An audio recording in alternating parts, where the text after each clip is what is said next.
Hola Mina, video kali ini adalah alur cerita anime One Punch Man Season 3 episode 20.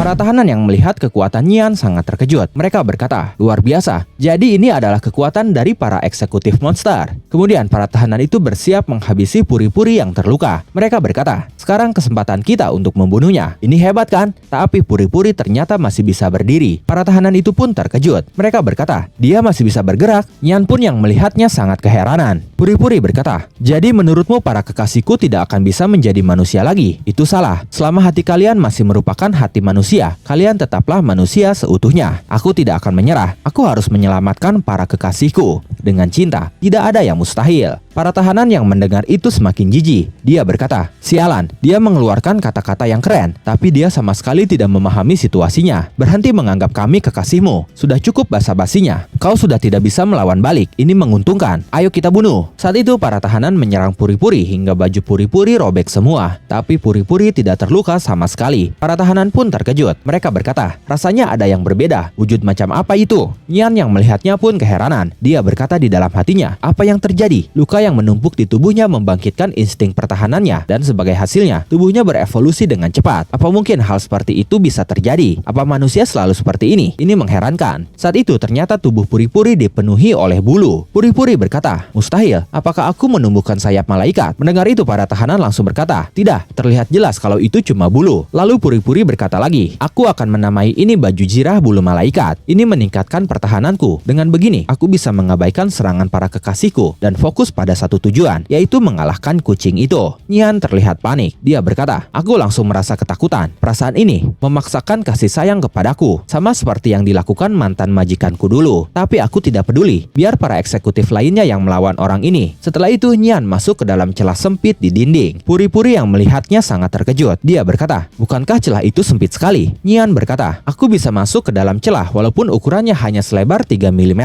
Lihatlah retakan ini. Aku bisa bebas berjalan melewati semua celah ini. Aku akan mencari pahlawan lain untuk kubunuh. Sampai jumpa. Tapi saat itu puri-puri tidak membiarkan Nyan kabur. Dia memiliki ide cemerlang. Dia berkata, akan kugunakan baju zirah bulu dan pergelangan tanganku sebagai tameng untuk meningkatkan kekuatan penghancur jurus getaran malaikat. Lalu digabungkan dengan apa yang telah kupelajari di kelas berenang saat masih kecil. Kemudian puri-puri menembus dinding seperti sedang menyelam di air. Dia menamai jurus itu sebagai penyelam batu cakar malaikat. Insting Nyan menyadari bahwa puri-puri terlalu tangguh baginya. Nyan terus masuk ke setiap celah sempit untuk kabur dari puri-puri yang semakin mendekat. Lalu Nyan keluar dari celah di atas para tahanan, dan dari sana puri-puri pun keluar menerobos. Tapi sayangnya, puing-puing menimpa para tahanan itu hingga tubuh mereka hancur berkeping-keping. Puri-puri merasa bersalah. Dia menangis di hadapan kepingan tubuh para tahanan itu. Tapi setelah itu, dia berdiri lalu melepaskan semua bulu-bulu di tubuhnya sambil berkata, kuanggap jurus ini sebagai hadiah dari kalian semua. Terima kasih para kekasihku. Kematian kalian tidak akan sia-sia. Semuanya, jadilah saksi dari pertempuran ini. Baiklah, kucing itu mengatakan bahwa dia akan mengincar pahlawan lain. Aku tidak mengerti. Dia pasti akan menyesal dengan siapapun yang dia temui. Padahal lebih baik melawanku. Puri-puri prisoner. Di tempat lain, pertarungan lain pun sedang terjadi antara Super Alloy Darkseid melawan Bagad. Bagad melepaskan tinjunya bertubi-tubi ke arah Darkseid, yang saat itu hanya dia menahannya. Bagad berkata, kenapa kau hanya diam saja di situ? Apa kau sudah menyerah? Super Alloy Darkseid, kenapa kau tidak melawan? Darkseid berkata, saat kita pertama kali bertemu, kau mengatakan padaku bahwa kau monster tak terkalahkan, yang kekuatannya menyimbolkan kekuatan para serangga. Kekuatan para serangga itu merupakan tujuan besarku. Melihat ada monster yang mencapainya sebelum aku, membuatku sangat patah semangat. Tapi aku juga jadi penasaran ingin merasakan kekuatan itu. Kekuatan, kecepatan, kekuatan mengerikan dari makhluk yang menyebut dirinya Bagad. Tapi ekspektasiku terhadapmu jadi sangat turun. Ditambah lagi, kau adalah monster serangga yang tidak mengeluarkan warna gelap yang bersinar. Itu sangat buruk. Bagad berkata, apa maksudnya itu? Kalau kau sudah sadar betapa kuatnya aku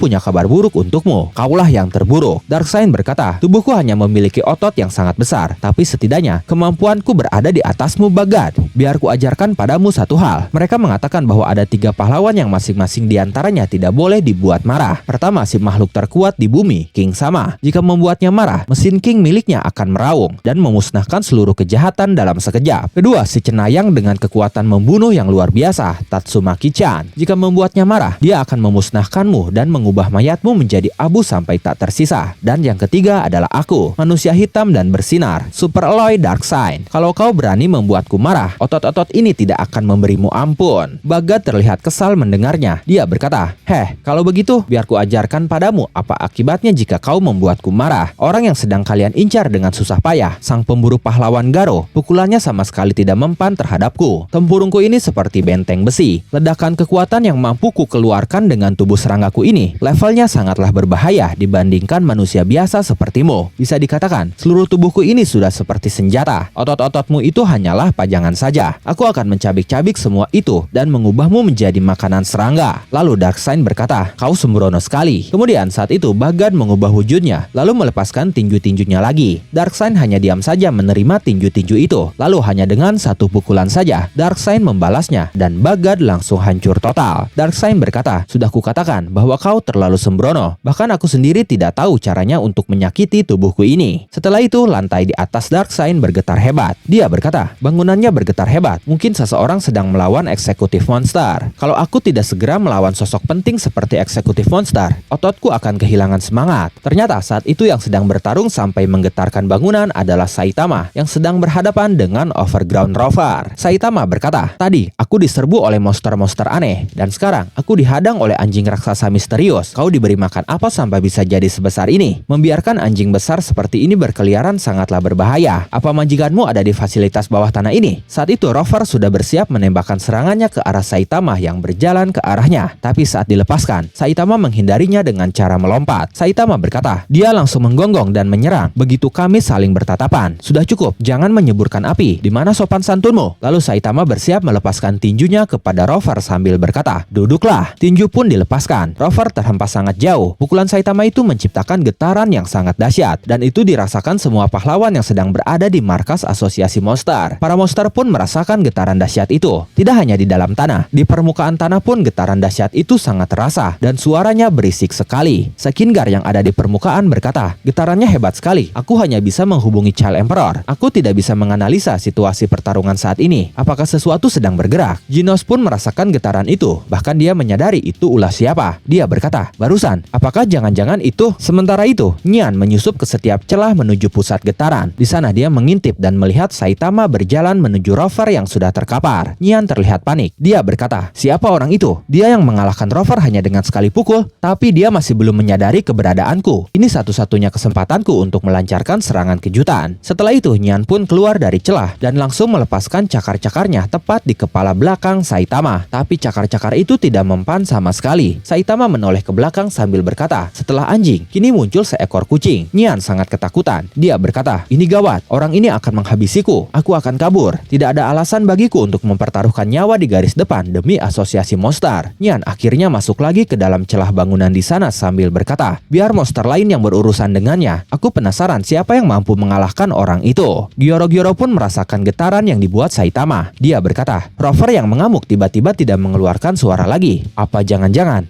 Itu mustahil. Lalu tiba-tiba Tatsumaki muncul di hadapan Gyoro-Gyoro sambil berkata, apa itu mengganggumu? Mungkin itu adalah suara para eksekutifmu yang dikalahkan. Hei, apakah kau bosnya? Gyoro-Gyoro langsung melayang dan berkata, wah, aku senang kau ada di sini. Selamat datang di markas pusatku, wahai para pahlawan. Tatsumaki si cenayang jenius. Namaku adalah Gyoro-Gyoro. Aku adalah penasihat militer asosiasi monster dan makhluk yang akan menciptakan dunia baru berisi para monster. Tapi saat itu Tatsumaki tidak peduli dengan ucapan Gyoro-Gyoro. Dia berkata, lalu kenapa? Kau adalah bos dari semua makhluk di sini kan? Gyoro-Gyoro tidak menjawabnya, tapi dia melepaskan serangan dengan meruntuhkan puing-puing bangunan kepada Tatsumaki sambil berkata, matilah kau. Dan momen itu mengakhiri alur cerita One Punch Man Season 3 episode 20.